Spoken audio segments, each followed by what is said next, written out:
शीर्षक के तौर पर ये भी हमारे साथ जुड़ चुके हैं। आप सभी का बहुत बहुत स्वागत है। सबसे पहले चर्चा की शुरुआत समाजवादी पार्टी से करना चाहूंगी। आखिरकार अभी भी इतनी कंफ्यूजन क्यों है और अदला बदली ये आपकी मजबूरी है या रणनीति या इतनी जरूरी कि इसकी वजह से आपको चिचलिदर फेस करनी पड़ रही है, फिर भी हो रही है? वजह क्या है? हमारे 543 गठबंधन के उम्मीदवार फाइनलाइज हैं। भारतीय जनता पार्टी की कुटिल चालों को देखकर उसी हिसाब से हम उम्मीदवार घोषित कर रहे हैं। उनके कुटिल चालों की एक आपको झलक दिखा देता हूं। बीजेपी ने पिछले महीने की 27 तारीख तक अपने 405 उम्मीदवार घोषित किए थे, जो कहती है 400 पार जाएंगे।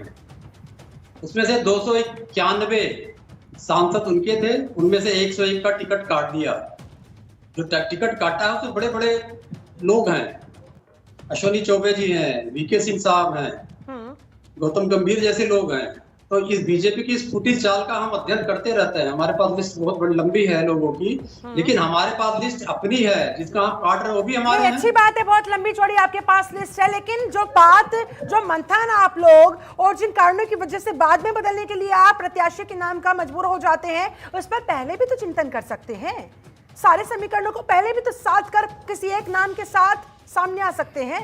उसमें क्या दिक्कत है? बता रहे हैं हमारे जो उम्मीदवार हैं, जिनका हम काट रहे हैं, जिनको दे रहे हैं, हमारे ही हैं। भारतीय जनता पार्टी ने तो 101 लोगों को काट के उसमें से 80 से ज्यादा विपक्षी लोगों को टिकट दे दिया। वो चिंतन करें। अच्छा, हम देंगे, काटेंगे, हमारे ही अपने उम्मीदवार रहेंगे।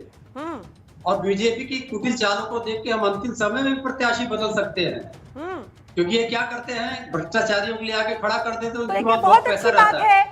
आप इसे क्या अचीवमेंट मान रहे हैं? अरे भाई, जितनी जल्दी आप प्रत्याशी के नाम को फाइनलाइज करेंगे, उतनी जल्दी वो मैदान में उतरेगा, उतनी जल्दी उनके समर्थक एक्टिव होंगे, जनता के बीच पहुंचेंगे। आप ही अगर देर से बेर कर रहे हैं, आप ही अगर मौका दे रहे हैं चीजों को डिले करने का, तो फिर कहां से उनकी तैयारियां पुख्ता होंगी? जो बातें आपने कही है, ये सारी चीजें हमारी कंसिडरेशन में है। मैंने कहा ना, हमारे ही उम्मीदवार रहेंगे, क्योंकि हमारा बूथ मजबूत है। तो इसलिए हमें उस चीज की चिंता नहीं है कि बूथ में क्या करना है। देखिए, एसटी हसन का टिकट काटकर रुचि वीरा को मैदान में उतारा आप लोगों ने, लेकिन एसटी हसन की प्रतिक्रियाएं भी सुनी होंगी आपने। वो साफ साफ कहते नजर आए कि उनके जो समर्थक है, भला वो रुचि वीरा को कैसे जितवाने के लिए मैदान में उतर जाए। तो क्या ये फैसले, इस तरह के कदम आत्मघाती साबित नहीं होंगे विपक्ष के लिए? मेरा सवाल ये है। नहीं, बिल्कुल भी नहीं होंगे आत्मघाती। तो साबित अगर ऐसा था, आप सुन लीजिए, ऐसा कहने का मतलब है पिछले 15 चुनाव में भारतीय जनता पार्टी केवल 4 चुनाव जीती हुई है।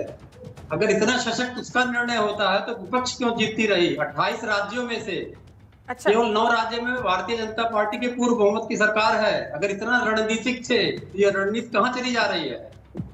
तो आप ये मान के चलिए, आश्वस्त रहिए, जब हम लोग एक साथ मिलकर चुनाव नहीं लड़ते, तब भी हम लोगों ने 10 साल सरकार बनाई थी।